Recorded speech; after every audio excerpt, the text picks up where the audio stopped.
As a nutritional therapy practitioner who has my own business, I am working on growing baby number 7. We homeschool. We have a lot going on. We travel a lot as a family, and for me, for work conferences, all of that kind of stuff. So I just want to unpack for you what are my daily non-negotiables, regardless of where I am, who I'm with, what I have on the agenda that day, how busy or laid back it is. These are the things I must do inside my every single day.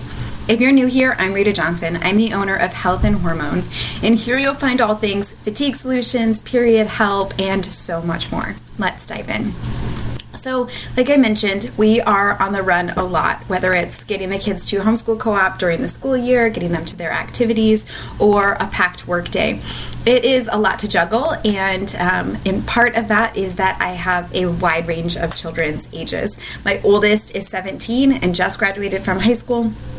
The youngest is due in November as I'm currently recording this. And so we have a lot going on, but by the end of this year, although I'll have a 2-year-old and a newborn, I'll also have 2 drivers. So that is a huge piece of my puzzle, if you will, which I think is important to say, because a lot of times when I talk to other women and they're like, I'm just really struggling and look at all that you're doing and it feels very overwhelming.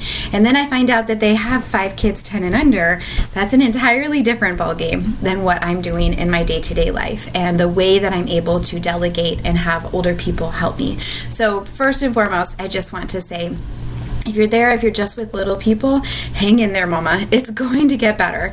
If you have a lot going on and you're starting to see some ways that maybe you could let some things off of your plate to help ease things up, that's what I want you to start to think about in this episode today.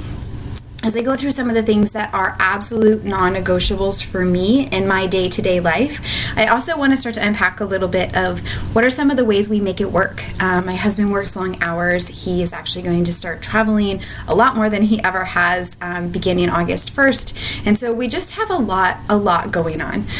So my daily non-negotiables are to get 9 hours of sleep or horizontal bedtime. I have to prioritize this for myself, especially being pregnant in my 40s. I know how important that sleep for me is going to be, because the next day, if I don't get that, I'm really going to be dragging. And whether I'm pregnant or not, guarding my sleep has been such a huge game changer for me to be able to go all day long. There's times when I'm going to prioritize napping. Definitely as I enter into my 3rd trimester with this baby, I will be carving out time in my work days where I can just take a 30-minute nap if I didn't sleep great the night before. However, I'm always guarding that 9 hours at night. And even if I find I don't need that much sleep, my body will wake up early enough that I can have more quiet prayer time. That moves on to my second non-negotiable, is quiet meditative prayer time. My personal favorite is if it's spring, summer, or fall where I live. I'll grab my cup of coffee in the morning, throw my collagen in it, and go outside with my Magnificat and read the daily readings of the day. Meditate on, a meditation that usually it's a saint or somebody has written, or just really talk to the Lord. And sometimes it's a lot more of holding my coffee cup and just letting my mind rest in Him, just receiving His love for me in that day. This is pivotal to the rest of my day. And it is something where my children know if the little one is up, the 1-year-old, he might come and go inside and outside with me. But everyone else, if they want to come be by mama first thing in the morning, that's fine. But I'm praying right now. And so we just have to be quiet. And you can grab your Bible or you can grab your spiritual reading book and sit by me. But this is a non-negotiable for me to have peace throughout the rest of my day, to feel grounded and to not be reacting to everything in my day, but instead to just really be able to feel the Lord's presence and see what He's doing in each moment of the day. Another one of my non-negotiable is 3 square meals a day where I sit down to eat them. I'm not always the best at making every single meal from scratch. I'm not always the best at packing everything I should in each meal. Sometimes I skimp on veggies, especially at lunch. It's just hard to pack it in the midst of transitioning from homeschooling to going to sit at my computer to get some work done, to trying to get the baby down for a nap. It is really tricky to do all of those things. And so there are times when I'm really good at weekend prepping and having veggies cut ahead of time, having things prepared so that this is even easier for me. But then there's times like this week that my husband and I went on a weekend getaway for our anniversary. We flew home really late Sunday night, and Monday we were just dragging. There was no additional prep work done for meals, right? And so it was a bit more hodgepodge and messy, and that's okay. And just knowing that I have the ability to give myself grace, that for dinner, I'm going to make a bigger meal that next night so that we have leftovers for the next lunch, or having things in my freezer in advance, like frozen sheet pan veggies or something like that, to be able to beef up my breakfast or my lunch with easy, already prepared veggies. I love to lean on the freezer for that, especially when we're coming and going from traveling. Another non-negotiable that I have in my day is a daily walk, ideally with my husband. We aim to go for a 2-mile walk every day. Sometimes it is just 15 minutes when our schedules align between meetings and children's stuff. But usually we go for about 45 minutes a day. And depending on where we are, we have a 2 or a 3-mile loop. And that is so huge for my mental sanity when I am, especially if I'm in my office and I'm just plowing through and I'm having a really hard time wrapping my head around how to do something or how to say something, or, I feel like I'm just butting up against a wall in my brain. If I go for a walk, it helps to be able to see things clearly. There's this wonderful quote by St. Augustine, and I should have looked it up before hitting record on this, but he basically says that our brains work by walking, we think. And it's just so cool because there's so many other ways. I've then heard that echoed in business circles, in other places that they say, like how we basically move information from one side of the brain to the other when we're walking. Also, we're burning off that cortisol. If you're just sitting at your desk, you're stressed. We're burning that cortisol instead of just letting it simmer in our body all day and slowly rising higher and higher.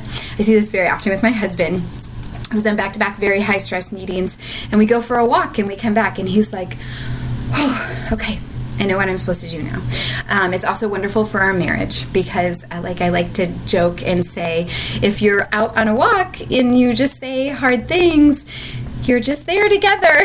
You have to process through that. What does that mean? What are you saying? Let me try to understand you better. It has been one of the best things we've done for our marriage. We've been doing this for almost 6 years now. And yes, my calves have appreciated it. They're definitely more defined. But my marriage has been able to process so much that I just don't think we would have had the capacity or the time for if we weren't able to go on these daily walks. And there's been seasons we have little people in strollers. Right now is definitely one of those. Soon we'll have to get a double stroller for this new little one. But it's just so important for us in our marriage to be able to prioritize that. So those are some of my top non-negotiables in any given day. Whether we're traveling, whether we're driving all day, whether we just got back from a trip, or we're homeschooling, co-op, and work time, whatever it is, we just try to stake out these things, and I find that when I'm able to balance my blood sugar with 3 rounded meals, when I'm able to have that prayer time, to really get that restorative sleep at night, and then to get some movement into my day, if nothing else happens, that's okay. And then I have my ideal list, right? My extra things that I'm always aiming to do. Family game night in the evenings, strength training 2 to 3 times a week, right? There's these additional things as well, but these are my daily non-negotiables. So if you're struggling to figure out how do I get them in, what does that look like for me? I just invite you to start to think through, are there ways you could delegate things out? Or are there situations where, like I mentioned, when we might have the little one in the stroller with us? When there was a season when our oldest was a bit younger, we would just go back and forth on the sidewalk in our neighborhood in front of the house. And we had a rule: if somebody needs us, if something's wrong, stand inside the house in the front door and we'll stop and come talk to them.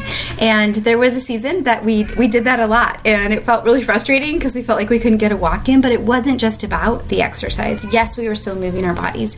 Yes, we were still able to have a conversation. It was interrupted a lot more, but it was okay because they were able to know that we were there for them, and in time, less and less little faces appeared in that doorway, and we were able to get more of a walk-in.